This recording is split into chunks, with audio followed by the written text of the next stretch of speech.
Hello dear civil services aspirants. Suryavansham Gurukul और ISGS के joint platform पर पुनः आपका बहुत बहुत स्वागत है। हमारे स्टूडेंट्स की बहुत डिमांड आ रही थी कि सर मॉडर्न इंडिया पर एक सेशन हमें दे दिया जाए।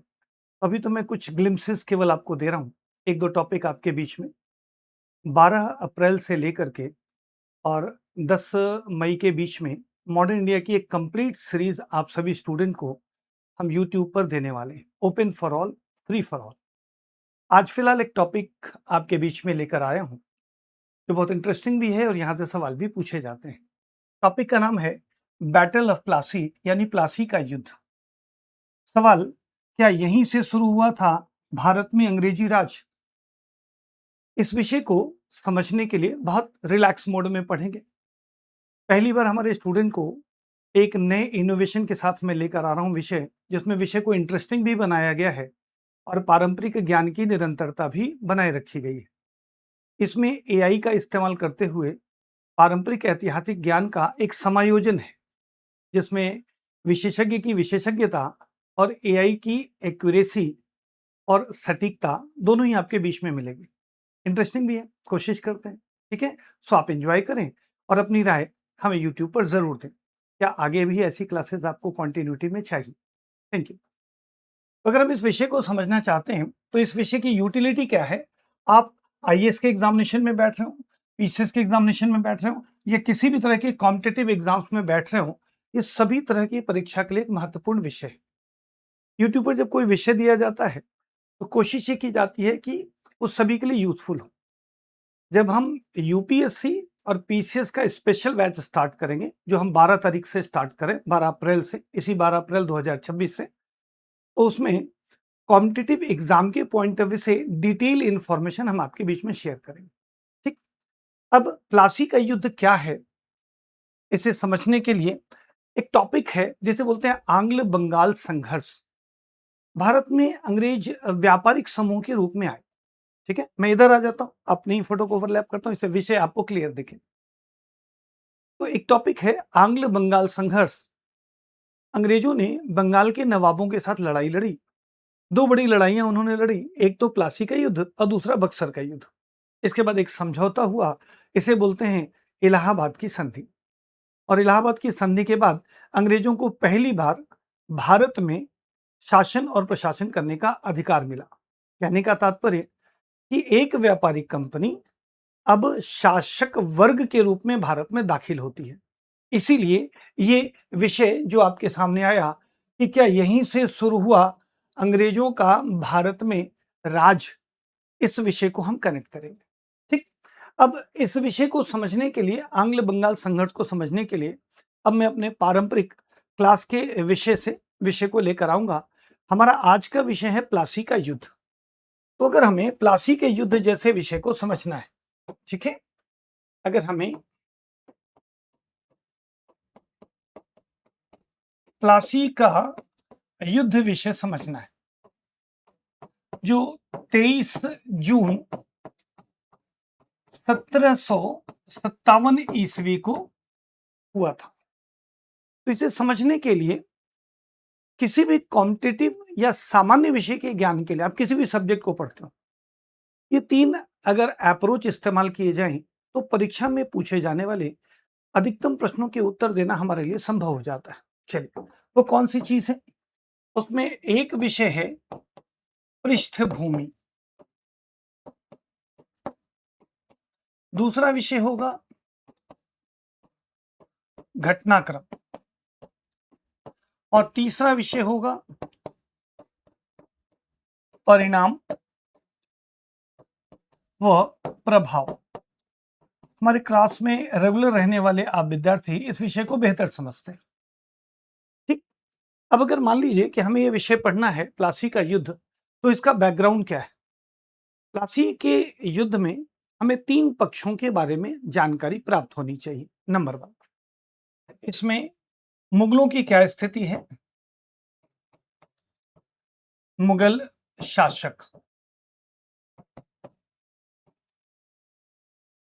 मुगलों के क्षेत्रीय प्रशासक वर्ग में, या प्रांतपति कह लीजिए, गवर्नर्स थे, वो थे बंगाल के नवाब। तो हमें समझना चाहिए कि बंगाल के नवाबों की क्या स्थिति है। बंगाल के नवाब, ठीक। इसके बाद इसमें तीसरा पक्ष आता है और वो है अंग्रेज।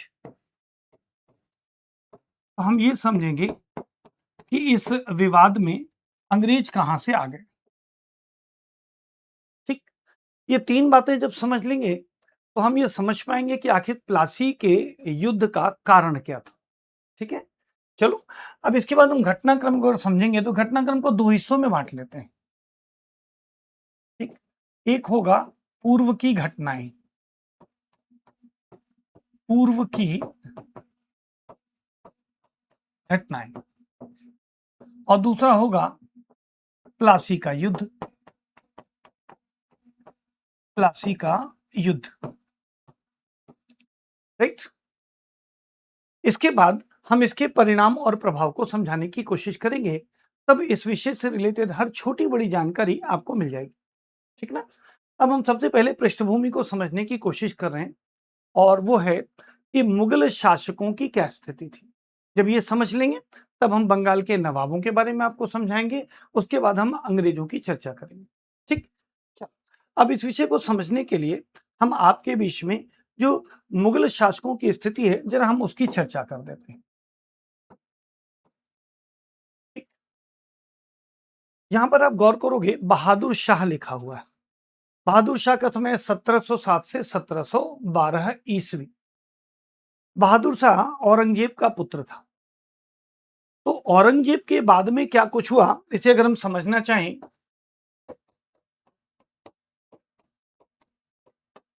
औरंगजेब जिसका समय काल 1658 ईस्वी से 1707 ईस्वी तक था, ये मुगल वंश का आखिरी ताकतवर या प्रभावशाली शासक था। इसके बाद मुगल राजवंश में जितने भी लोग आए उन सभी लोगों को एक नाम से जाना जाता है, उन्हें कहते हैं उत्तर मुगल। उत्तर मुगलों का शासन 1707 ईस्वी, जहां पर इसका शासन समाप्त होता है, से प्रारंभ होता है और 1857 ईस्वी तक चलता है, ठीक। इन्हें उत्तर मुगल क्यों कहते हैं? बाबर ने जो राजवंश स्थापित किया था उसमें बाबर, उसके बाद हुमायूं, फिर अकबर, फिर जहांगीर, फिर शाहजहां और फिर औरंगजेब, ये मुगल साम्राज्य के प्रमुख शासक हैं जिन्होंने भारत में अपनी राजनीतिक धमक स्थापित की। औरंगजेब की मृत्यु के बाद कमजोर मुगल शासक हुए जो न सिर्फ अपना प्रभाव खोते चले गए, एक राजनीतिक शून्यता इनके दौर में विकसित हुई और इन्हीं का लाभ उठाकर क्षेत्रीय शक्तियां स्वतंत्र होने लगी, जिसमें से एक शक्ति है बंगाल, जिन्हें हम बंगाल के नवाब कहेंगे। तो अब ये जो उत्तर मुगल शासक हैं इसमें औरंगजेब का जो पुत्र है वो बहादुर शाह के नाम से गद्दी पर बैठा। बहादुर शाह के नाम से गद्दी पर बैठा, जो 1707 में बैठा और 1712 ईस्वी तक शासक रहा, मात्र 5 वर्ष, ठीक। इसी बहादुर शाह को यहां हमने दिखाने की कोशिश की। बहादुर शाह के बाद, बहादुर शाह के दौर में ही मुगलों की राजनीतिक सत्ता को तीव्र गति से चुनौती मिलनी शुरू हो गई। क्षेत्र के सभी क्षेत्रीय शक्तियां अपने अपने तरीके से मुगल राज सत्ता से लाभ उठाने लगी। बहादुर शाह के बाद जो उत्तराधिकारी हैं उनका नाम है जहांदार शाह। जहांदार शाह का समय देखिए केवल 1 साल है, 1712 से 1713। इन्हें अपनी प्रेमिका, नृत्यांगना, रूप कंवर से इतना प्यार हुआ कि सारी सत्ता ही दे बैठे। बहुत बुरी तरह से अपमानित हुए, हत्या कर दी गई। हत्या मुगल परिवार के लोगों ने ही की या करवाई। जहांदार शाह के बाद उत्तराधिकारी हुए फर्रुखशियर, 1713 से 1719 तक का समय काल। हालांकि इन्होंने उभरती सिख शक्ति में एक राजनीतिक सत्ता को स्थापित करने वाले बंदा बहादुर शाह हुए, उनका इन्होंने दमन किया। राजपूतों के साथ इन्होंने समझौता किया। दरकती मुगल सत्ता को संभालने की हर संभव कोशिश की, बात बनी नहीं। इन्हें इन्हीं के दरबार में विद्यमान सैयद बंधु नाम के दो लोगों ने इन्हें सत्ता से उतरवा दिया और उतरवाने में भारत की एक क्षेत्रीय शक्ति मराठों का इस्तेमाल किया। मराठे दिल्ली आए और फर्रुख शेर साहब को गद्दी से उतार दिया। इनको गद्दी से उतारने के बाद एक कठपुतली शासक को सैयद बंधुओं ने गद्दी पर बिठा दिया, जिनका नाम है रफी उद्दरजात। 3-4 महीने शासक रहे और स्वतः ही एक बीमार व्यक्ति होने के कारण ट्यूबरक्लोसिस की बीमारी, टीबी की बीमारी थी, इनकी मृत्यु हो गई। इनके बाद रफी उद्दौला साहब गद्दी पर बैठे। ये पेचिश नाम की बीमारी से मर गए 1719 में ही। फिर इनके बाद जो गद्दी पर बैठे उनका नाम है मोहम्मद शाह रंगीला। ये एक लंबा समय शासनकाल का गुजारते हैं, 1719 से 1748 ईस्वी। इनके समय में मुगल साम्राज्य का बहुत ही तीव्र गति से पतन हुआ, बहुत ही तीव्र गति से। इतनी तीव्र गति से कि भारत का लगभग एक बड़ा हिस्सा मुगलों के हाथ से निकल गया। इसे समझने के लिए इनके दौर में क्या क्या महत्वपूर्ण घटनाएं हुई, आइए आपको भारत के मानचित्र के साथ जोड़कर बात को समझाने की कोशिश करते हैं। इनके समय में बंगाल, जिसे हम आज बंगाल कह रहे हैं, वो बंगाल, ये पश्चिम बंगाल का हिस्सा आपको दिखाई दे रहा है और आज के बांग्लादेश और नॉर्थ ईस्ट के कुछ हिस्से। ये हिस्सा स्वतंत्र हुआ। स्वतंत्र होने का मतलब वो केंद्र के आदेशों की अवहेलना करने लगा और मनमानी करने लगा। इस समय मुर्शीद कुली खां अपने प्रभाव के साथ यहां स्थापित था और धीरे धीरे उसने अपनी सत्ता अपने दामाद शुजाउद्दीन को हैंडओवर कर दी। उनकी भी वंशावली समझेंगे। जिसमें बंगाल स्वतंत्र हुआ मोहम्मद शाह रंगीला के समय में, ये वाला हिस्सा जो आप देख रहे हैं, जिसको आज आप लोग आंध्र प्रदेश और तेलंगाना कहते हैं, ये वाला हिस्सा 1724 ईस्वी में मुगलों से आजाद हो गया। इसे हम हैदराबाद के निजाम वंश या निजाम शाही वंश के नाम से जानते हैं, जिसे चिन किलिच खां ने 1724 में आजाद कर लिया। ये मोहम्मद शाह रंगीला साहब का ही समय। इसी समय दक्षिण में ये वाला जो हिस्सा आपको दिख रहा है, कर्नाटक का क्षेत्र, ये कर्नाटक के नवाब ने स्वतंत्र कर लिया। ये वाला जो हिस्सा हमें दिखाई दे रहा है,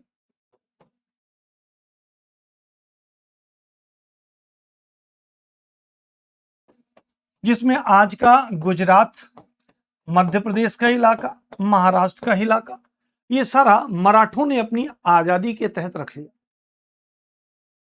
पंजाब भी इसी दौर में अपने प्रभाव को बढ़ाता है और संपूर्ण जम्मू कश्मीर, भारतीय पंजाब और पाकिस्तान पंजाब जैसे क्षेत्रों को अलग कर लेता है। जिसे आज आप उत्तर प्रदेश कह रहे हो, ये उत्तर प्रदेश का इलाका और जिसे आप उत्तराखंड कहते हो, उसका भी एक बड़ा हिस्सा, उत्तराखंड वाला हिस्सा रोहिले बंगस पठानों के प्रभाव में आया। पहाड़ी नहीं, मैदानी हिस्सा, जिसे पश्चिमी उत्तर प्रदेश कह सकते हैं। पश्चिमी उत्तर प्रदेश से उत्तराखंड का मैदानी हिस्सा, और जो हिस्सा आधुनिक उत्तर प्रदेश ही अवध के नवाबों ने खुद को स्वतंत्र कर लिया। रही सही कसर इस इलाके में, ये जो राजस्थान हरियाणा की सीमा, पश्चिमी उत्तर प्रदेश के इलाके, यहां जाटों ने अपनी आजादी की घोषणा कर दी। तो कुल मिलाकर के जो दिल्ली है, जो मुगल शासक मोहम्मद शाह रंगीला, मोहम्मद शाह रंगीला का दौर है, जिसका समय है 1719 से 1748 ईस्वी। ये मुगल साम्राज्य की सत्ता मुगल साम्राज्य के हाथ से निकल रही है। अच्छा, सिर्फ निकल रही है, पहली बार ऐसा हुआ कि जिस अफगानिस्तान को आधार बना करके मुगल बादशाह बाबर भारत आया था, वहीं से एक आक्रमणकारी चलता है और वो दिल्ली पर हमला कर देता है। उसका नाम है नादिर शाह। उसका नाम है नादिर शाह,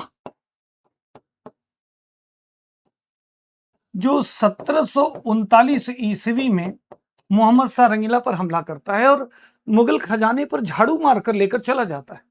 यहां तक कि मुगलों का सिंहासन तक उठा ले जाता है, जो शाहजहां के काल में बनाया गया मयूर सिंहासन या तख्त ए ताऊस था। सारा खजाना लूट लिया जाता है।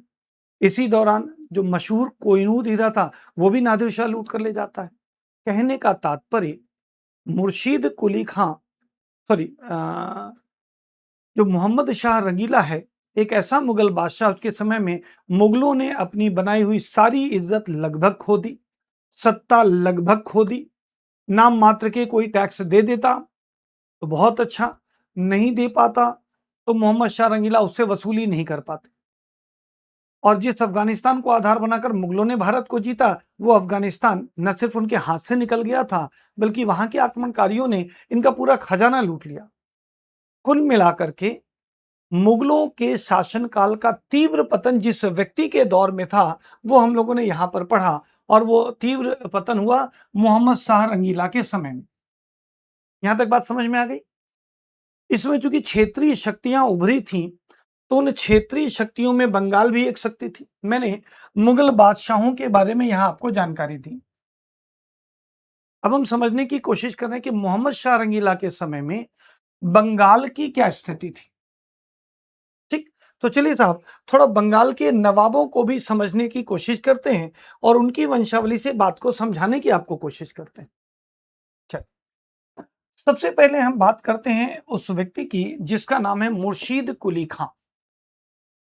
ठीक, मुर्शीद कुली खां 1700 ईस्वी में औरंगजेब के समय में बंगाल का दीवान नियुक्त किया गया।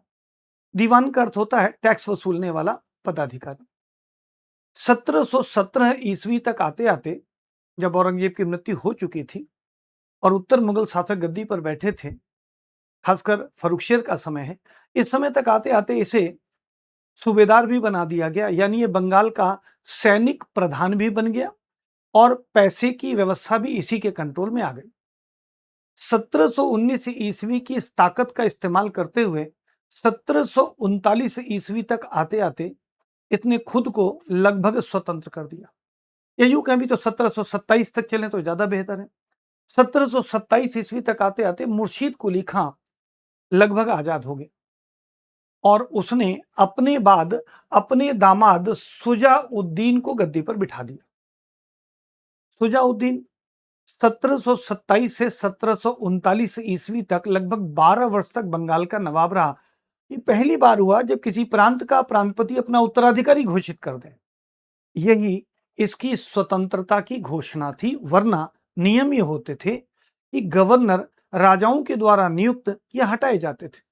मुर्शीद कुली खां ने अपने स्वतंत्रता को प्रमाणित किया और अपना उत्तराधिकारी अपना दामाद घोषित कर दिया। सुजाउद्दीन के समय में बिहार भी अब बंगाल के साथ जुड़ गया। तो चलिए मैप में बिहार बंगाल वाले हिस्से को थोड़ा सा बढ़ा लेते हैं। उन्होंने मैप का हिस्सा देखा था, अब इस मैप के हिस्से में आप गौर करें तो यहां पर अब एक नया हिस्सा है जिसे आज आप लोग बिहार कहते हो और झारखंड का हिस्सा कहते हो। ठीक है, ये भी हिस्सा आ गया और साथ में उड़ीसा का हिस्सा भी जुड़ गया जो पहले ही मुर्शीद कुली खां के समय में ऐड हुआ था। तो अब ये तीन हिस्से, मैं इसको थोड़ा बड़ा करता हूं। अब ये जो तीन हिस्से हैं, अब ये जो तीन हिस्से हैं, ये अब बंगाल प्रांत कहलाते थे। ये अब बंगाल प्रांत कहलाता है, जिसमें आज का बिहार, आज का झारखंड, आज का उड़ीसा, आज का पश्चिम बंगाल और आज का बांग्लादेश, ये सब कुछ बंगाल के शासकों के हाथ में था, जिन्हें हम बंगाल का नवाब कहते हैं। कुछ हिस्से मुर्शीद कुली खां के समय में आए, कुछ हिस्से सुजाउद्दीन के समय तक आए। इस प्रकार सुजाउद्दीन के समय तक आते आते सुजाउद्दीन के समय तक आते आते बंगाल एक ताकतवर शक्ति बन गया। इसी समय में जब बिहार जोड़ा गया 1733 ईस्वी तक आते आते, तो वहां का डिप्टी गवर्नर यानी उप जो सूबेदार था उसका नाम था अली वर्दी खां। अली वर्दी खां अब सुजाउद्दीन के अधीन आ गया। सुजाउद्दीन ने अपने सत्ता का अधिकार अपने बेटे सरफराज खां को दे दिया। सरफराज खां 1739 ईस्वी में 1739 में बंगाल का नवाब बना। सरफराज खां से अली वर्दी खां की नहीं बनी और अली वर्दी खां और सरफराज खां के बीच में एक युद्ध होता है बिहार में, जिसे गिरिया का युद्ध कहते हैं। गिरिया के युद्ध से अली वर्दी खां ने सरफराज खां को युद्ध में हराया और गद्दी प्राप्त कर ली। यहां से मुर्शीद कुली खां के परिवार का अंत हुआ और सत्ता अली वर्दी खां के हाथ में आ गई। अली वर्दी खां ने 2 करोड़ रुपया भेज करके मुगल बादशाह, और कौन है भी मुगल बादशाह? मुगल बादशाह जिसका नाम है मोहम्मद शाह रंगीला, उसे 2 करोड़ रुपया घूस कह लीजिए, टैक्स कह लीजिए, दे करके बंगाल के नवाब का पद प्राप्त कर लिया। अली वर्दी खां एक ताकतवर व्यक्ति था और उसने बंगाल को संभालने की कोशिश की। बंगाल को संभालने और ताकत बनाने में 2 व्यक्तियों की भूमिका है, एक मुर्शीद कुली खां की और दूसरा अली वर्दी खां की। अली वर्दी खां का कोई बेटा नहीं था, उसकी 3 बेटियां थी। हाँ, अमीना बेगम, मैमुन्निसा और मेहरुन्निसा, 3 बेटियां थी। एक बेटी जिनका नाम मेहरुन्निसा है, उन्हें घसीटी बेगम का उपनाम भी प्राप्त है। वो ढाका के नवाब के साथ ब्याही थी। इसी तरह से बाकी 2 बेटियों में से एक जो बेटी हैं मैमुन्निसा, उनके बेटे का नाम है शौकत जंग, और तीसरा पात्र है अमीना बेगम का बेटा जिसका नाम है सिराजुद्दौला। शौकत जंग पूर्णिया के नवाब का बेटा था। तो यहां से इन नवाबों की जिंदगी में जो हलचल है जरा वो देखें। अब हम बंगाल की स्थिति समझने की कोशिश कर रहे हैं। बंगाल में नवाब कौन है? नवाब का नाम है अली वर्दी खां। अली वर्दी खां, समय 1740 से 1756 ईस्वी। अब अली वर्दी खां की 3 पुत्रियां,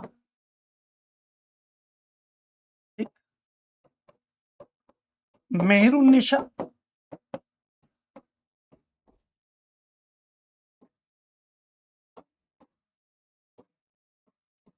बेबूना बेगम और अमीना बेगम। मेहरुन्निसा को ही एक उपनाम मिला जिसे हम कहते हैं घसीटी बेगम। घसीटी बेगम, इनसे सवाल पूछेंगे तो ध्यान रखना, ये ढाका के नवाब के साथ ब्याही गई हैं। बेबूना बेगम पूर्णिया के नवाब के साथ ब्याही गई हैं और इनके पुत्र का नाम है शौकत जंग। शौकत जंग। और अमीना बेगम के बेटे का नाम है सिराजुद्दौला।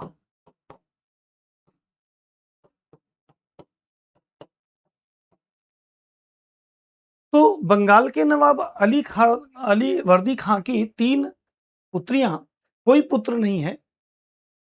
अली वर्दी खां ने अपने नाती सिराजुद्दौला को अपना उत्तराधिकारी बनाया। इसके कारण ये असंतुष्ट हो गए। इस तरह बंगाल के नवाब के परिवार में एक खटास पड़ी और परिवार एकजुट होने के बजाय राजनीतिक सत्ता पर नियंत्रण प्राप्त करने के लिए प्रतिद्वंदी हो उठा। सिराजुद्दौला नवाब तो बना दिया गया, लेकिन सिराजुद्दौला के घर के लोग ही इसके प्रतिद्वंदी बन गए। ठीक, तो अब अली वर्दी खां का उत्तराधिकारी है सिराजुद्दौला। सिराजुद्दौला के समय में प्लासी का युद्ध हुआ है। ठीक है, तो अब हमने 2 चीजें आपके बीच में क्लियर की। जब तक ये सब चीजें क्लियर नहीं होती, बात समझ में नहीं आती। हमने मुगल बादशाहों की स्थिति बताई। मुगल बादशाह मोहम्मद शाह रंगीला के समय में मुगल सत्ता का तीव्र गति से पतन हुआ, बंगाल का तीव्र गति से उद्भव हुआ और बंगाल के नवाब के परिवार में ही समस्या पैदा होने लगी। तो न तो भारत में केंद्रीय मुगल सत्ता ताकतवर थी और न ही बंगाल के नवाब एकजुट होकर ताकत का प्रदर्शन कर सकते थे। इस परिस्थिति का लाभ उठाया अंग्रेजों ने। अब थोड़ा अंग्रेजों के बारे में हम जानकारी दे दें, क्योंकि ये रेगुलर क्लास नहीं है। आपने पीछे से अंग्रेजों के बारे में कुछ सुना है कि नहीं है, मुझे जानकारी देना आवश्यक है। अंग्रेज भी अन्य व्यापारियों के साथ भारत में आए। तो अंग्रेजों से रिलेटेड अगर कुछ जानकारी हमें रखनी है तो सबसे पहली जानकारी, अंग्रेजी कंपनी लगभग 1600 ईस्वी में ब्रिटेन की रानी एलिजाबेथ से 15 साल के विशेषाधिकार के साथ एशिया और भारत जैसे देशों के साथ व्यापार करने के लिए एकाधिकारपूर्ण शक्ति लेकर इंग्लैंड से बाहर निकले। ये भारत पहुंचते हैं वर्ष 1608 ईस्वी में। तब बंगाल में मुगलों का शासन था। जहांगीर के राज दरबार में अंग्रेजों के व्यापारिक टुकड़ी का एक प्रतिनिधि जाता है, कैप्टन हॉकिंस, और फिर बहुत लंबी चौड़ी प्रक्रियाएं हैं। जब हम इस समय की बात कर रहे हैं तो इस समय तक आते आते क्या हुआ, तीसरा, अंग्रेज प्रधान व्यापारिक शक्ति बन चुके थे। प्रधान व्यापारिक शक्ति बन चुके थे। इन्हें जो लोग चुनौती दे रहे थे उनमें से एक सबसे ताकतवर शक्ति थे फ्रांसीसी व्यापारी। फ्रांसीसी व्यापारी, इन दोनों के बीच में व्यापारिक एकाधिकार को लेकर लड़ाई हुई है और वो लड़ाई इतिहास में कर्नाटक के युद्ध के नाम से जानी जाती है। कर्नाटक का युद्ध, और ये 1746 से प्रारंभ होकर 1763 तक चलती है। इसको बोलते हैं आंग्ल फ्रांसीसी संघर्ष। आंग्ल फ्रांसीसी संघर्ष, ठीक। यानी भारत में 1498 ईस्वी में पुर्तगाली व्यापारी आए, 1605 में डच व्यापारी आए, 1616 में डेनमार्क के व्यापारी आए। 1616 के पहले अंग्रेज 1608 में आ गए थे, फिर डेनमार्क के व्यापारी, और 1667 में फ्रांसीसी व्यापारी आए। ठीक, इस क्रम को भी मैं एक जगह लिख देता हूं तो काम आएगा। यूरोपीय व्यापारिक समूह, यूरोपीय व्यापारिक समूह में सबसे पहले नंबर पर आए पुर्तगाली, ठीक है, ये आए 1498 में। दूसरे नंबर पर आए डच, ये आए 1505 में। तीसरे नंबर पर आए अंग्रेज, ये आए 1608 में। चौथे नंबर पर आए डेनिश, डेनमार्क के व्यापारी, ये आए 1616 में। और पांचवें नंबर पर आए फ्रांसीसी, फ्रांसीसी, ये आए 1667 में। ये जो लाल रंग से मैंने नाम लिखे, ये यूरोप के व्यापारिक समूह के लोग हैं। इन लोगों के बीच में व्यापारिक एकाधिकार को लेकर के संघर्ष हुए, जिसे आंग्ल यूरोपीय संघर्ष कहते हैं।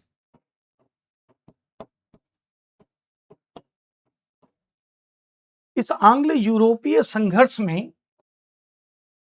अंग्रेजों ने पुर्तगालियों के साथ भी लड़ाई लड़ी, डचों के साथ भी लड़ी, फ्रांसीसियों के साथ भी लड़ी।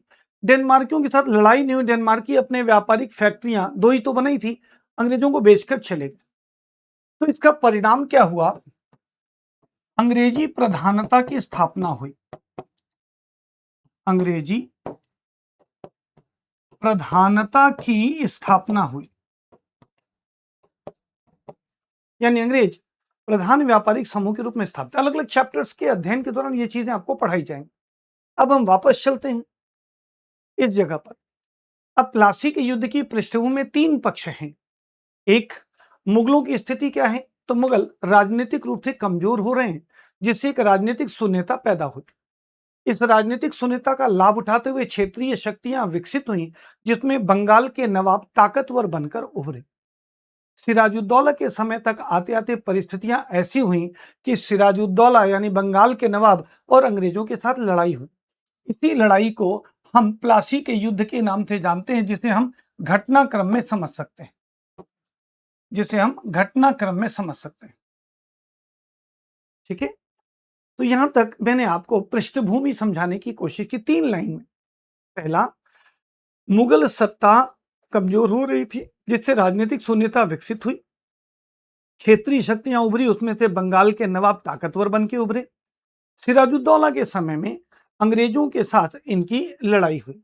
ठीक, अब इस घटनाक्रम को हम आपके बीच में थोड़ा डिटेल करते हैं, फिर बात करेंगे। घटनाक्रम को 2 हिस्सों में बांट लेते हैं। ठीक, युद्ध की पृष्ठभूमि, युद्ध की पृष्ठभूमि, आखिर बंगाल में अंग्रेजों के साथ इनकी लड़ाई क्यों हुई। और दूसरा घटना होगा जिसे हम बोलेंगे प्लासी का युद्ध। प्लासी का युद्ध, प्लासी का युद्ध होगा 23 जून 1757 ईस्वी को। तो उसके पहले क्या कुछ घटा ये हमें समझना चाहिए। ठीक, अब ये जो युद्ध की पृष्ठभूमि है इसमें कुछ विषय हमें समझना होगा। इस समय हम बंगाल को समझेंगे कि बंगाल में शासन कैसा चल रहा था। ठीक, फिर समझेंगे अंग्रेजों की स्थिति क्या थी। ठीक, और तीसरी घटना है कुछ झड़पें हुई थी, हम उन झड़पों को समझने की कोशिश करेंगे। तब समझ में आएगा कि प्लासी का युद्ध क्यों हुआ और उस युद्ध के फिर परिणाम क्या हुए। अब हम यहां से केवल बंगाल को अलग निकाल लेते हैं। ठीक है, बंगाल को अलग निकालते हैं तो बंगाल को अलग निकालने के लिए क्या करना होगा, हम चलेंगे बंगाल के नवाबों की पृष्ठभूमि जो हम समझ रहे थे, ये है सिराजुद्दौला। ठीक है, अब इस सिराजुद्दौला के समय का बंगाल कैसा है उसे समझने की कोशिश कर रहे हैं। हम समझने जा रहे हैं बंगाल। बंगाल में नवाब कौन है, नवाब है सिराजुद्दौला। सिराजुद्दौला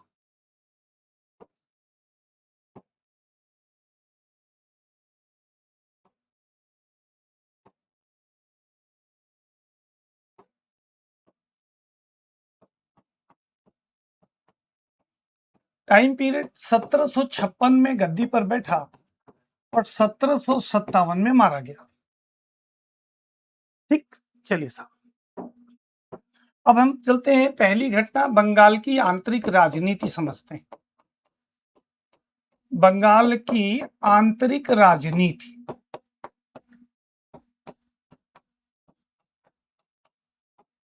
बंगाल की आंतरिक राजनीति में सबसे पहला फैक्टर है नवाब। ठीक, मैं बात कर रहा हूं नवाब अली वर्दी खां साहब की। अली वर्दी खां साहब की, अली वर्दी खां जो 1740 में गद्दी पर बैठे थे और 1756 तक लगभग 16 साल गद्दी पर बैठे। इन्होंने बंगाल को ताकतवर बनाया। ये बखूबी समझते थे कि यूरोपीय शक्तियां अपने बंदूक और बारूद के दम पर मुगलों पर भारी, उत्तर मुगलों पर भी भारी है। इसलिए उन्होंने जब अगला नवाब बनाया, अगला नवाब बना सिराजुद्दौला। सिराजुद्दौला 1756। तो सत्ता की चाबी हैंडओवर करते समय अलीवर्दी खान ने वार्निंग दी थी और उस वार्निंग से आयोगों ने प्रश्न पूछा है। क्या कहा, अलीवर्दी खान ने कहा था कि अंग्रेज मधुमक्खियों के समान हैं, इन्हें नहीं छेड़ोगे तो तुम्हें शहद देंगी और छेड़ोगे तो काट कर मार देंगी। ये कथन ऑलरेडी आयोगों ने परीक्षा में पूछा है कि किसने कहा था कि अंग्रेज मधुमक्खियों के समान है, नहीं छेड़ोगे तो शहद देंगी वरना काट कर मार देंगी। शहद देने से तात्पर्य था अंग्रेज वैश्विक बाजार के लिए भारत से बहुत सारा माल खरीदते थे, बदले में टैक्स भी पे करते थे। उस टैक्स के रूप में जो पैसा आता था वो था शहद। लेकिन काटकर मारने की जो चेतावनी दी थी अलीवर्दी खान ने वो ये कि सैनिक सशक्तिकरण के रूप में छोटी तोपें और बंदूकों के सहारे, विशिष्ट युद्ध रणनीति के सहारे अलीवर्दी खान ये महसूस करता था कि हम इनसे कमजोर हैं। उसे वास्तविकता पता थी, इसलिए उसने ये चेतावनी दी थी कि आवश्यकता ना हो तो मत उलझना। क्लियर? ये सवाल पूछा गया। अब हमने नवाब की चर्चा कर दी, अब हम बात करते हैं राजनीतिक असंतोष की। राजनीतिक असंतोष की। इस राजनीतिक असंतोष में घसीटी बेगम ढाका के नवाब की पत्नी और शौकत जंग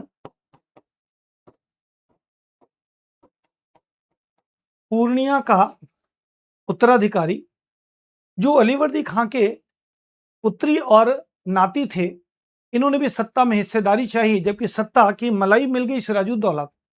इसलिए ये दोनों सिराजुद्दौला से न सिर्फ असंतुष्ट हुए, षड्यंत्र करने लगे।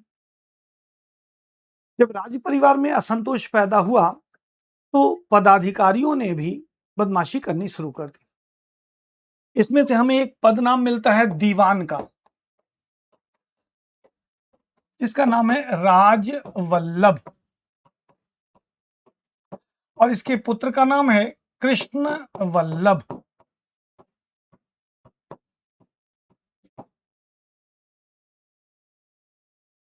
राजवल्लभ एक भ्रष्टाचारी दीवान था, टैक्स वसूलने वाला पदाधिकारी। उसने बहुत सारा गबन कर रखा था। उसने अपना सारा चोरी का पैसा कृष्ण वल्लभ को दे करके कलकत्ता में अंग्रेजों की सुरक्षा में भेज दिया था। ठीक, ये अलग काम कर रहा था। एक व्यापारी है जिसका नाम है जगत सेठ। जगत सेठ इतना ताकतवर व्यापारी है कि बंगाल के नवाबों को अगर पैसे की जरूरत पड़ती थी, कर्जा देता था। ये फाइनेंसर था। सिराजुद्दौला की निरंकुशतापूर्ण व्यवस्था से वह असंतुष्ट था, इसलिए उन्होंने हर असंतुष्ट को फंडिंग करने का मन बना लिया। यानी राजवल्लभ और कृष्ण वल्लभ भी सिराजुद्दौला के विरोधी थे। उस क्षेत्र का व्यापारी जो फाइनेंसर था वो भी सिराजुद्दौला के विरुद्ध था। सब पूछे जाते हैं कि कौन सिराजुद्दौला का साथी है, कौन विरुद्ध है। ध्यान से सुनिएगा, फिर आप कॉम्पिटिटिव एग्जाम के सारे प्रश्न सॉल्व कर लीजिएगा। एसएससी के, बैंकिंग के, क्लर्क के, एनडीए के, सीडीएस के, सारे पीसीएस के, इंक्लूडिंग आईएएस के, आपको क्वेश्चन के आंसर्स मिलते चलेंगे। ठीक है, थोड़ा विस्तार से पढ़ेंगे तो एक साधे सब सधे, सब साधे सब जाए। अब व्यापारी जगत सेठ था। चलिए, अब बंगाल का जो नवाब है उसका नाम है मीर जाफर। मीर जाफर ये महत्वाकांक्षी है, सीनियर सिटीजन है, लेकिन नवाब बनने के सपने बुनता रहता है। ठीक, तो ये जितने लोग मैंने आपको यहां दिखाए काले रंग से, ये सब सिराजुद्दौला के विरोधी हैं। दो राज परिवार के सदस्य घसीटी बेगम और शौकत जंग। उसके बाद दीवान भी विरोधी है, उसका पुत्र भी विरोधी है, व्यापारी भी विरोधी, और सेनापति मीर जाफर भी विरोधी है। यहां पर मैंने आपको राज परिवार या बंगाल की आंतरिक राजनीतिक स्थिति के बारे में आपको समझाने की कोशिश की। ठीक, तो बंगाल को समझने के लिए मैंने यहां क्यों यह विषय रखा था, जरा याद करो। यहां मैंने बताया कि अगर आपको इस घटनाक्रम को समझना है तो बंगाल को समझना होगा। यहां मैंने आपको बंगाल को समझाने की कोशिश की। ठीक है, अब बात करते हैं अंग्रेजों की स्थिति क्या थी। अंग्रेजों का फ्रांसीसियों के साथ संघर्ष चल रहा था, और यह संघर्ष शुरू हुआ था 1746 से, और ये 1763 तक चल रहा था। परिणाम स्वरूप पूरे भारत में जहां जहां अंग्रेजी व्यापारिक बस्तियां और फ्रांसीसी व्यापारिक बस्तियां थी, ये आपस में एक दूसरे पर बाकायदा बंदूकों से, तोपों से हमले करते थे। जैसे राजनीतिक शक्तियां लड़ती हैं, वैसे ही व्यापारिक एकाधिकार के लिए ये भी लड़ती थी। ऐसी लड़ाई बंगाल में भी चल रही थी। इसलिए बंगाल में अंग्रेज अपने व्यापारियों की किलाबंद सुरक्षा सुनिश्चित करना चाहते थे, और फ्रांसीसी भी अपनी किलाबंद सुरक्षा पर काम कर रहे थे। ठीक, अब बंगाल का नवाब है सिराजुद्दौला। बंगाल का नवाब है सिराजुद्दौला। सिराजुद्दौला ने अंग्रेजों और फ्रांसीसियों दोनों को वार्निंग दी कि आप ट्रेडर्स हो, व्यापारी हो, व्यापार करो, किलाबंदी आप नहीं कर सकते। फ्रांसीसी मान गए, लेकिन अंग्रेजों ने मानने से इनकार कर दिया और कहा सिराजुद्दौला के सैनिक प्रतिनिधि को कि भाग जाओ, नहीं तो मुसलमानों के कटे हुए सर से ये खाई पाट दूंगा। अर्थात किले के चारों तरफ गड्ढा खोदा जा रहा था जिसमें सैनिक सुरक्षित रूप से बैठ सकें और आने वाले सैनिकों की घोड़ा गाड़ी और तोपखाने उस गड्ढे को पार न कर सके। किलाबंदी के लिए एक आवश्यक तत्व था। गड्ढा खोदा जा रहा था, सिराजुद्दौला के सैनिक प्रतिनिधि ने जाकर मना किया तो धमकाकर अंग्रेजों का भाग जाओ, नहीं तो मुसलमानों के कटे हुए सर से ये गड्ढा पाट दूंगा। ये बात जाकर के सैनिक प्रतिनिधि ने सिराजुद्दौला को बता दी। सिराजुद्दौला ने अली वर्दी खां की चेतावनी को नजरअंदाज करते हुए अंग्रेजों पर हमला बोल दिया। ठीक, यही झड़प कहलाती है। अंग्रेजों पर जो हमला बोला गया, उस हमले में 4 जून और 15 जून के साथ साथ 20 जून 1756 ईस्वी की घटनाएं आपके लिए महत्वपूर्ण है। 4 जून को सिराजुद्दौला ने अंग्रेजों के प्रभाव क्षेत्र वाले एक बाजार कासिम बाजार पर कब्जा कर लिया। आगे बढ़कर 15 जून को अंग्रेजों की बस्ती जिसे कलकत्ता कहा जाता था, उस पर सिराजुद्दौला ने हमला बोल दिया और 20 जून तक आते आते फोर्ट विलियम नाम के किले को जीत लिया। कलकत्ता शहर पर हमला।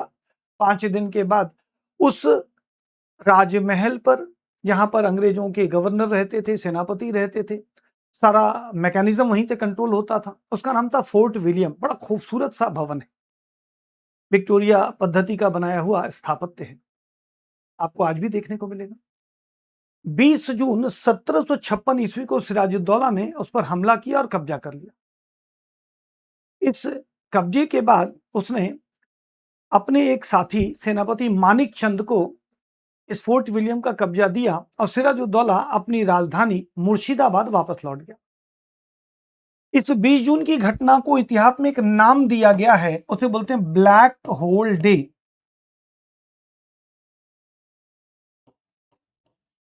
ब्लैक होल डे या काल कोठरी की घटना। कारण ऐसा माना जाता है कि 18 बाई 14 फुट के एक कमरे में लगभग 146 कैदियों को सिराजुद्दौला ने कैद किया था, जहां बाद में 10-20 लोगों को छोड़कर लगभग सभी लोग मारे गए। ऐसा जेड हालवेल ने आरोप लगाया, क्योंकि अंग्रेजों को अपने आतंकपूर्ण कृत्यों को जस्टिफाई करना था, क्योंकि अंग्रेजों ने बंगाल की सत्ता को उल्टा था, जो अनैतिक भी था और अपराध भी था, उसे उन्हें जस्टिफाई करना था कि हम क्या करते, अपनी जान बचाने के लिए किया। ये कभी विस्तृत क्लास में चर्चा करेंगे। तो 20 जून की घटना, ब्लैक होल डे, काल कोठरी की घटना, लगभग छोटे बड़े सभी एग्जाम में तिथि पूछी जाती है। ये वो प्रारंभिक युद्ध और झड़पें हैं जिसकी वजह से ये घटनाएं हुई।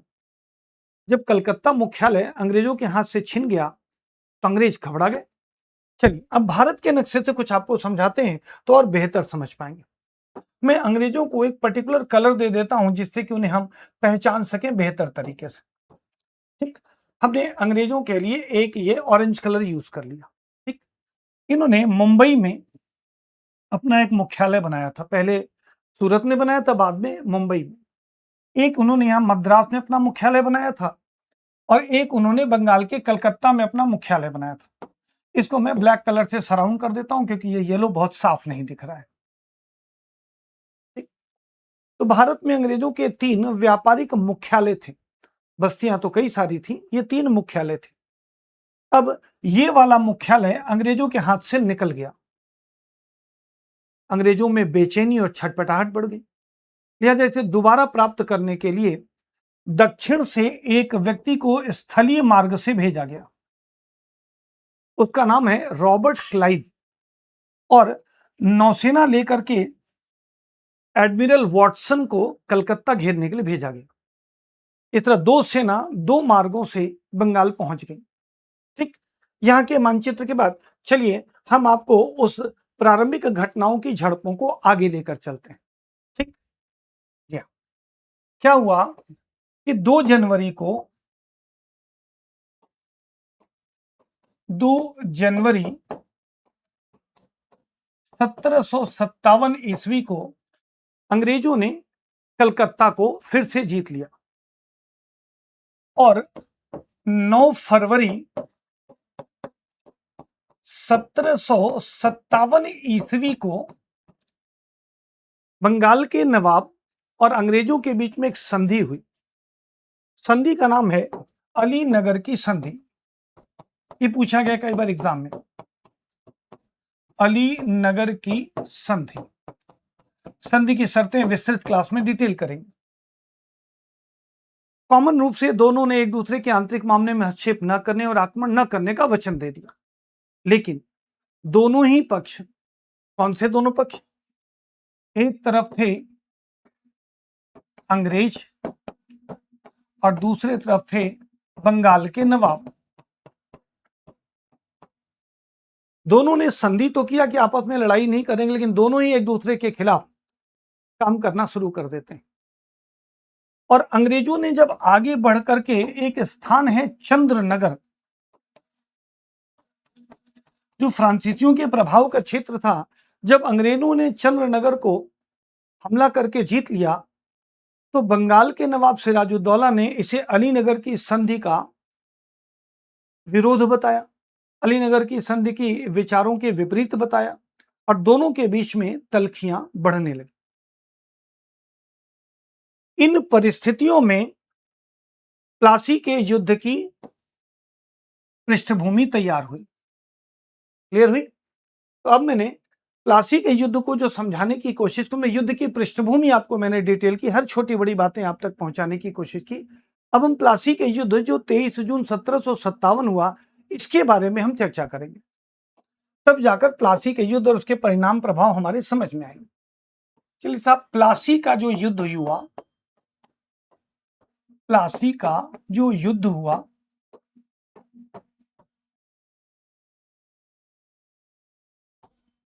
वो है 23 जून 1757। 23 जून 1757। इस युद्ध के ठीक पहले एक षड्यंत्र रचा गया। यहां से भी बहुत सारे सवाल हैं और यहां प्री छोड़ो, मेंस में यहां से सवाल है। क्योंकि क्लास डेडिकेटेड मैंने प्री के लिए बनाया आपके लिए, तो प्री पर ज्यादा फोकस करेंगे, मेंस वाले क्लासेस में मेंस की चर्चा, विशेष चर्चा करेंगे। तो षड्यंत्र हुआ। अब षड्यंत्र के किरदारों में षड्यंत्र किसके विरुद्ध हो रहा है वो समझिएगा। तो नवाब सिराजुद्दौला के विरुद्ध, नवाब सिराजुद्दौला के विरुद्ध षड्यंत्र हुआ।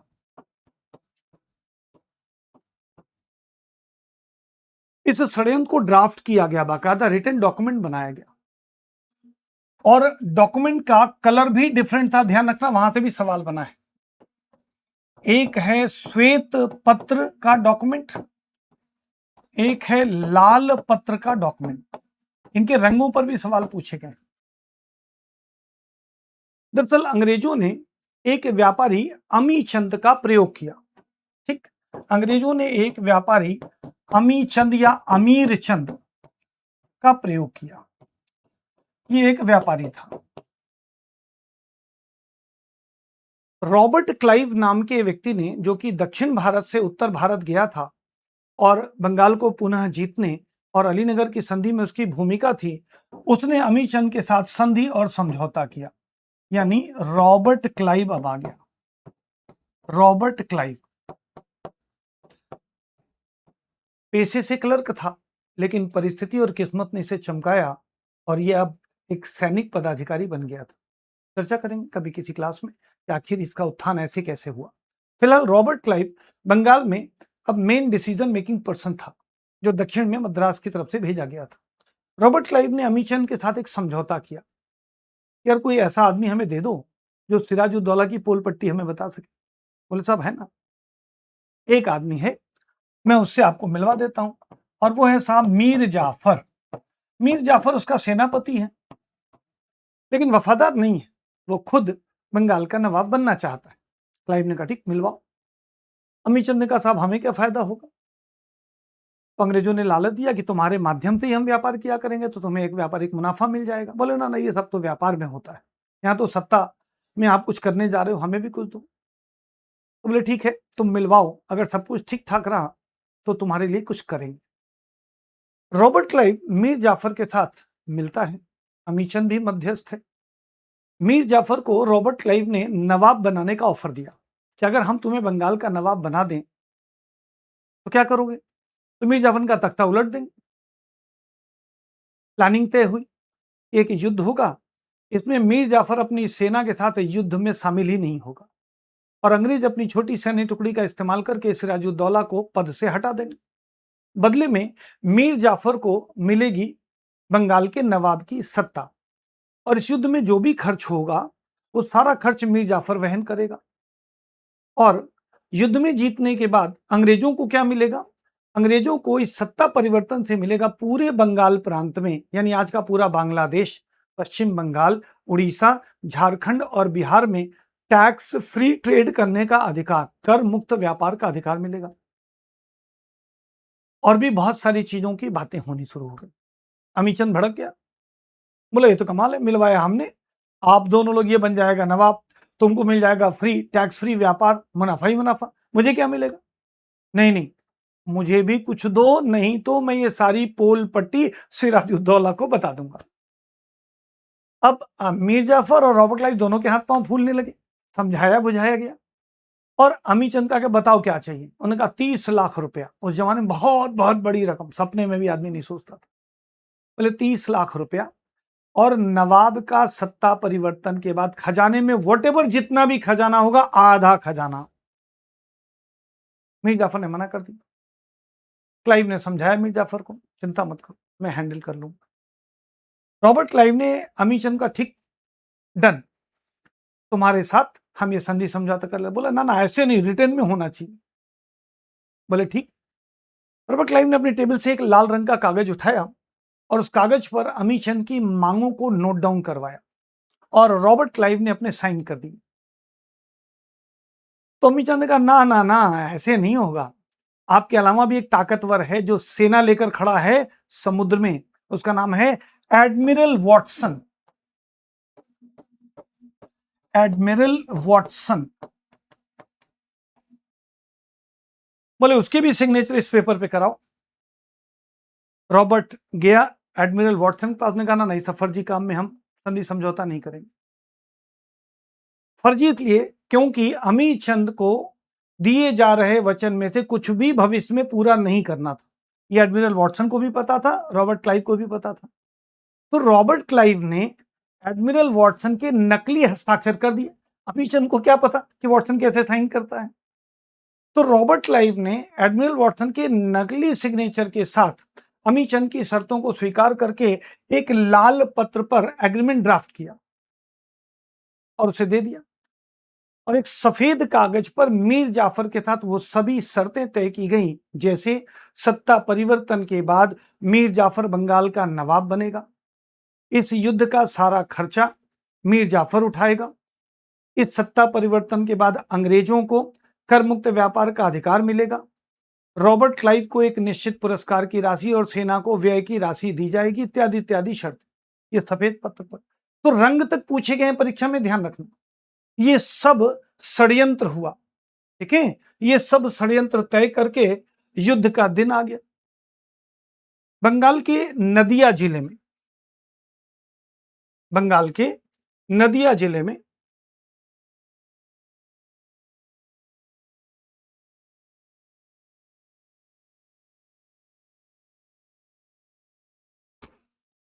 ठीक है। अब जैसा मैंने यहां बताया, अब मैं इस क्रम को यहां पे आपसे कनेक्ट कर देता हूं, ठीक है, और भी पीछे से कनेक्ट करता हूं, क्योंकि मैंने घटनाक्रम को अपने हिसाब से आपके बीच में रखने की कोशिश की है,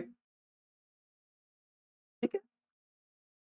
सिराजुद्दौला और आंग्ल बंगाल संघर्ष की जो पृष्ठभूमि में आपने जो कुछ भी पढ़ा उसके नोट्स आप बनाते हो, कहानी तो सुना करो, बट ये नोट्स मैंने आपके लिए बना रखा है। मैं किनारे बीच बीच में हट जाऊंगा तो आप स्क्रीनशॉट लेकर के अपने पास सेफ रख लेना, ये आपके नोट्स भी बन गए। क्या है, कोर कॉन्सेप्ट क्या है, अंग्रेजों के द्वारा भ्रष्टाचारियों जैसे दीवान राजबल्लभ, उनके पुत्र कृष्ण बल्लभ को संरक्षण देना नवाब की संप्रभुता के लिए सीधी चुनौती था। इसके परिणाम स्वरूप क्या हुआ, 20 जून 1756 को ब्लैक होल डे की घटना हुई, जिसे काल कोठरी की घटना कहा गया, जो अभी मैंने आपके सामने शेयर किया। फिर 2 जनवरी 1757 को लॉर्ड क्लाइव और एडमिरल वाटसन द बंगाल पर पुनः सैन्य अधिकार कर लिया गया, 2 जनवरी। फिर 9 फरवरी 1757 को अलीनगर की संधि हुई, ये पूछा जाता है आपसे, अलीनगर संधि कब हुई। मधुर समझौते का दिखावा किया गया, लेकिन दोनों पक्षों के द्वारा साजिशें जारी रखी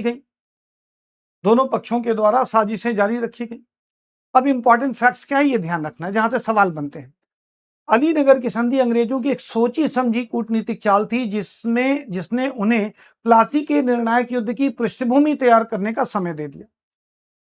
ठीक, अब ध्यान से सुना, आजकल दुनिया में जो हो रहा है मैं उससे आपको कनेक्ट कर रहा हूं, क्योंकि इंटरनेशनल रिलेशंस जब आपको पढ़ाऊंगा तो आपको इतिहास खुद को कैसे दोहराता है वो समझाऊंगा। इजराइल, अमेरिका और ईरान के बीच में लड़ाई हुई, लगभग 40 दिन तक सबने अपने अपने जखीरे बारूद के बर्बाद कर लिए, कोई निर्णय निकलता नहीं दिखा।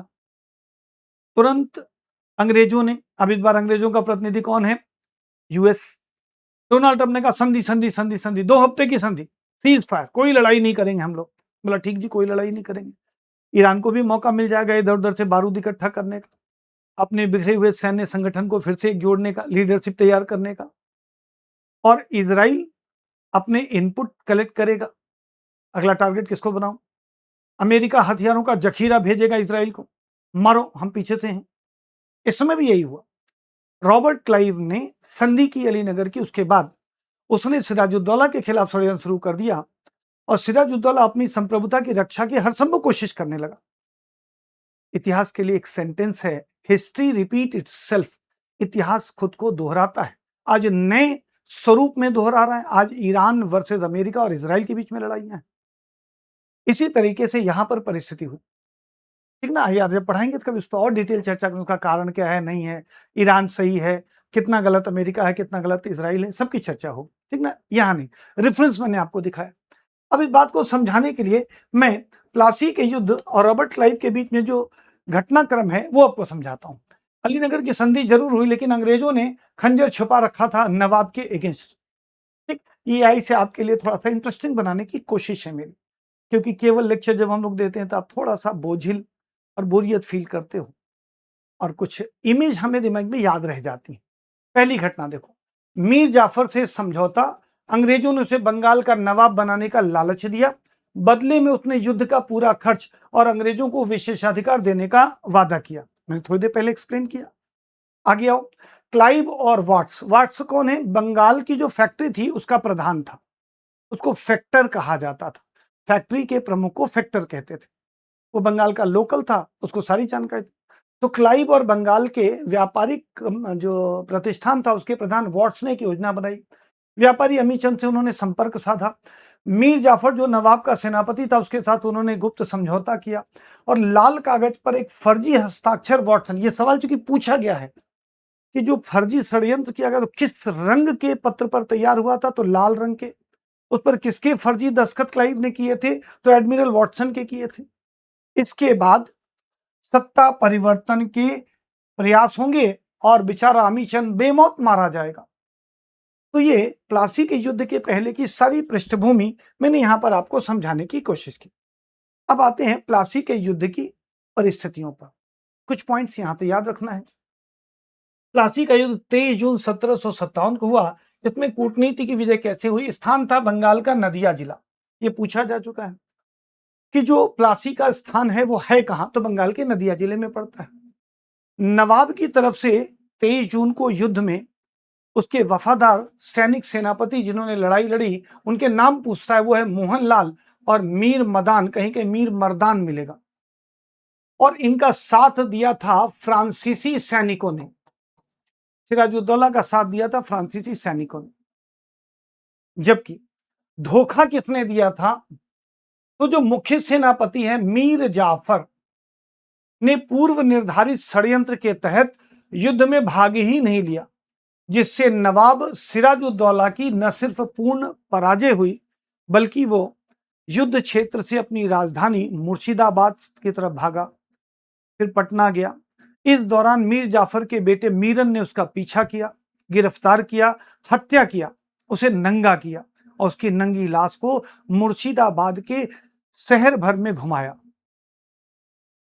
ये वहशीपना ऐसा नहीं है कि आज पश्चिमी जगत में आपको केवल देखने को मिलता है कि सीरिया में जब कभी कोई लड़ाई झगड़ा हुआ या कई अन्य जगहों पर हुआ। एक समाज विशेष में एक वर्ग विशेष ऐसा है, सारे लोग ऐसे नहीं हैं। एक वर्ग विशेष ऐसा है जो मानव के साथ अमानवीय स्तर पर युद्ध होना स्वाभाविक है, लड़ाई में कत्लो गारत होना स्वाभाविक है। मृत शरीर के साथ अपमानजनक व्यवहार बहुत कम संस्कृतियां करती हैं। यहां पर वही आपको वहशीपना देखने को मिला। यह भी सवाल पूछा गया है कि किसने सिराजुद्दौला को गिरफ्तार किया, मारा और नंगा घुमाया, तो वो था मीरन, जो मीर जाफर का पुत्र था। चलिए साहब, परीक्षा के लिए अलर्ट क्या है? इस युद्ध में लगभग 18,000 की सेना के साथ मीर जाफर ने युद्ध क्षेत्र से चुपचाप बाहर निकल जाना पसंद किया, क्योंकि षड्यंत्र के तहत उसे नवाब बनना था, इसलिए सिराजुद्दौला का उसने साथ नहीं दिया। उल्टा समझाया गया सिराजुद्दौला को कि हुजूर आप अपनी जान बचाने के लिए युद्ध क्षेत्र से निकल जाएं, मोर्चा हम लोग संभाल लेंगे। मोहनलाल और मीर मदान ने वफादारी के साथ सिराजुद्दौला का साथ देते हुए अंत तक लड़ाई लड़ी और जान दी। जब तक रोक सकते थे अंग्रेजों को रोकने की कोशिश की। कुछ फ्रांसीसी सैनिकों ने भी साथ दिया। लगभग 550 के आसपास की अंग्रेजी छोटी सी सैन्य टुकड़ी ने आधे दिन की लगभग लड़ाई में प्लासी का युद्ध अपने फेवर में कर लिया।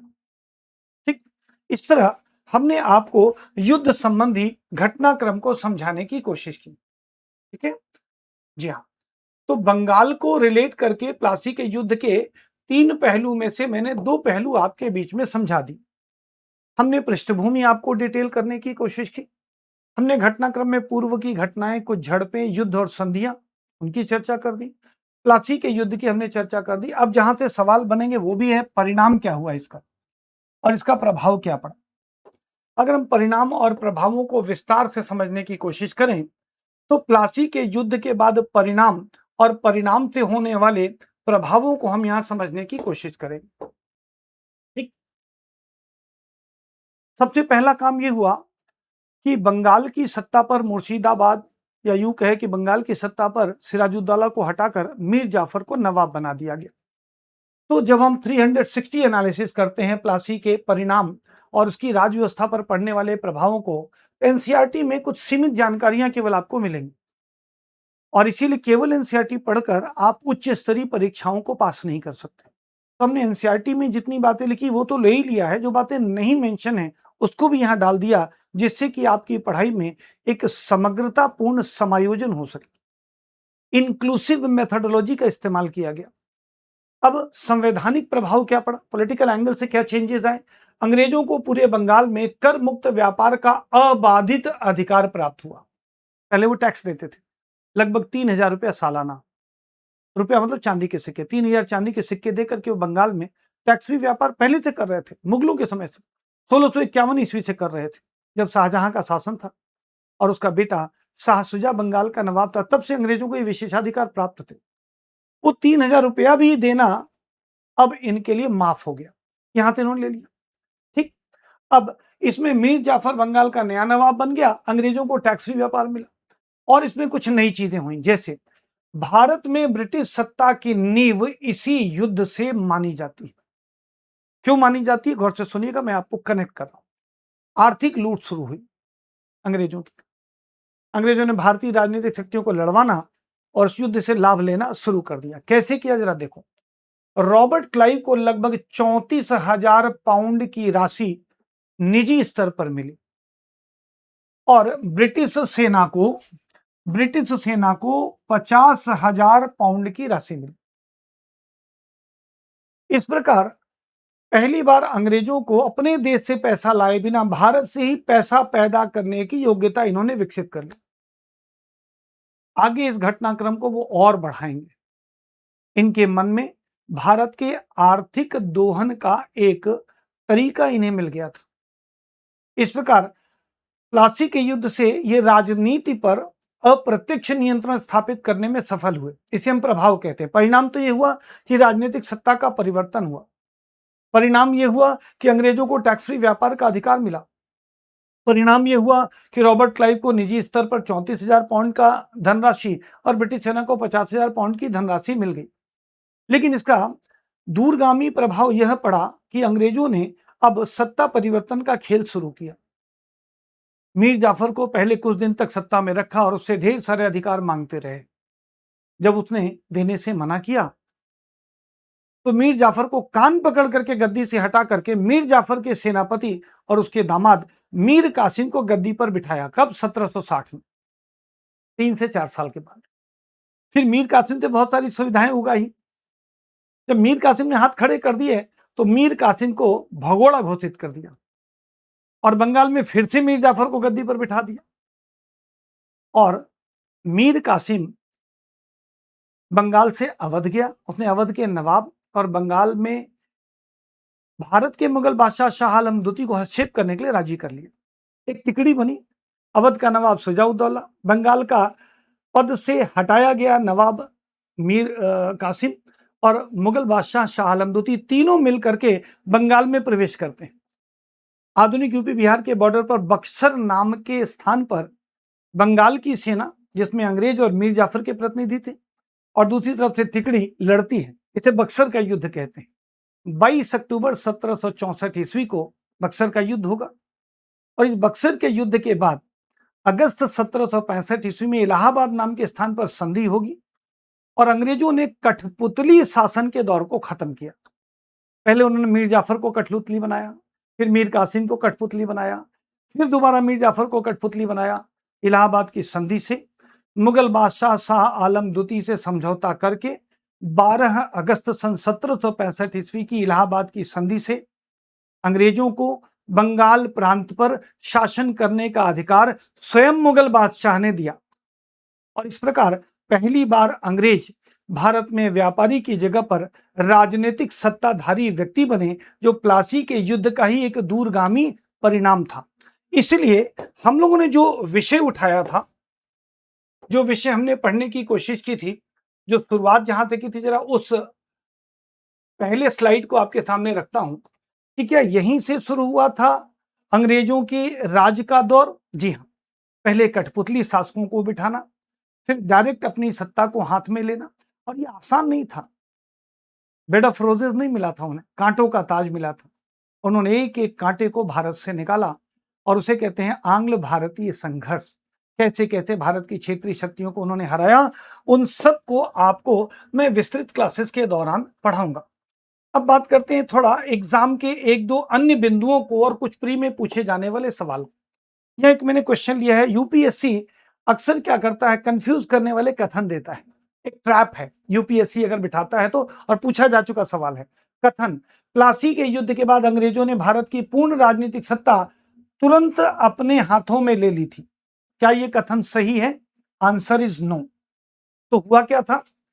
गलत है। उन्होंने अभी केवल किंग मेकर की भूमिका अपनाई, यानी कठपुतली शासक रखे, और सत्ता का वास्तविक हस्तांतरण बक्सर के युद्ध के बाद इलाहाबाद की संधि से हुआ। तो जब आप किसी घटना को पढ़ते हो, जैसे प्लासी का युद्ध आपने पढ़ा, तो प्लासी के युद्ध का परिणाम और प्रभाव क्या हुआ, इस पर कथन और कारण आधारित जब सवाल पूछे जाते हैं तो तब तक आप उत्तर नहीं दे सकते जब तक कि एनसीईआरटी में लिखी हुई बातें और अन्य विषय वस्तु की जानकारी का विस्तृत और बहुआयामी ज्ञान आपके पास न हो। यही वो कारण है कि अक्सर आप YouTube पर बड़ी इंटरेस्टिंग वीडियो से, घटनाओं से परिचित तो हो जाते हो, लेकिन यूपीएससी और स्टेट पीसीएस के क्वेश्चंस को सॉल्व नहीं कर पाते हो। विषय की जानकारी रहती है, आप विषय से फैमिलियर तो रहते हो, लेकिन यूपीएससी और स्टेट पीसीएस के सवालों में जो गहराई, जो आयाम की डिमांड होती है, उसकी समझ आपको नहीं होती। मैंने कुछ आपके लिए एक एडवांस लेवल आगे बढ़कर के कुछ प्रश्नों को भी रखा है कि ऐसे प्रश्न भी बन सकते हैं। इसलिए हर टॉपिक को पढ़ने के साथ, पढ़ाने के साथ हम कुछ प्रैक्टिस क्वेश्चन भी आपके बीच में रखेंगे। और आप सबके लिए एक अनाउंसमेंट अपनी तरफ से कर रहा हूं, जो डिमांड लगातार आप बच्चों की आ रही है। 12 अप्रैल शाम को 8 बजे से हम लाइव यूट्यूब पर आपके बीच में रहेंगे और अगले 20 से 25 दिनों के बीच में कंप्लीट मॉडर्न इंडियन हिस्ट्री की सीरीज आपके लिए क्लास में दी जाएगी। यूट्यूब पर live session open for all, free for all.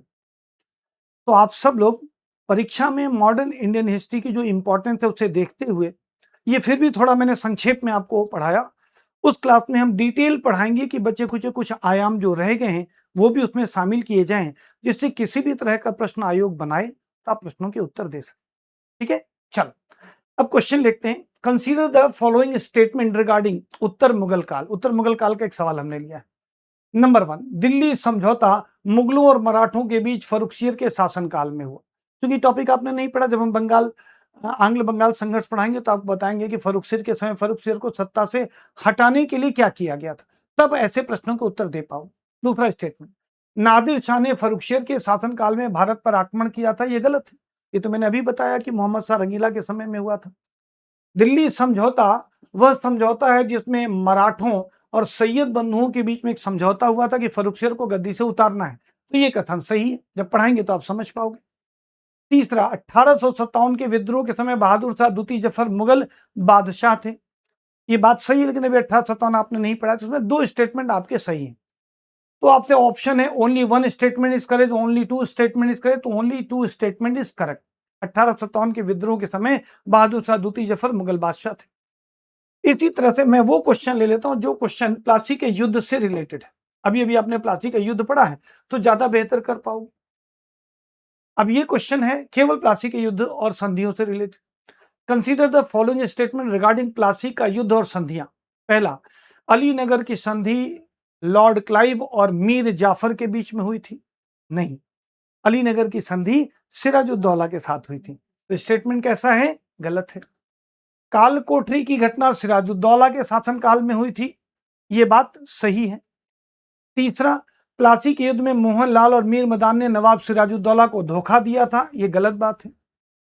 तो चूंकि अभी अभी आपने प्लासी का युद्ध पढ़ा, तो देखिए तीनों स्टेटमेंट आपको जवाब देना बड़ा आसान हो गया, तब आंसर निकालना आसान हो जाएगा। Option only 1 statement is correct, यहां पर देखिए केवल एक ही स्टेटमेंट करेक्ट है, तो ऑप्शन ए क्या होगा हमारा? करेक्ट हो जाएगा। तो इस तरह के प्रश्नों को उत्तर देने के लिए आपको सभी डायमेंशंस की समझ होगी, तभी आप प्रश्नों के उत्तर दे पाओगे। ठीक, तो आज का एक छोटा सा सेशन आपके बीच में हम क्लोज करते हैं।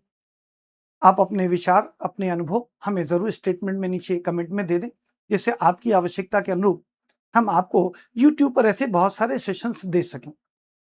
12 अप्रैल शाम को 8 बजे से एक रेगुलर सेशन डेली बेसिस पर आपके बीच में होगा, जिसमें 1 से 1.5 घंटे का एक सेशन हम देंगे और रोज लगभग मॉडर्न इंडिया के 1-2 महत्वपूर्ण टॉपिक हम आपके बीच में पढ़ाते हुए यूपीएससी प्री के पहले, बिहार पीसीएस के पहले और यूपी पीसीएस के पहले आपको पूरा modern India free for all YouTube पर अवेलेबल करा रहे हैं। बस अपनी अधिक से अधिक प्रेजेंस वहां दे करके मुझे भी प्रोत्साहित करने का प्रयास करिएगा, जिससे मैं आपके लिए और बेहतर कार्य कर सकूं।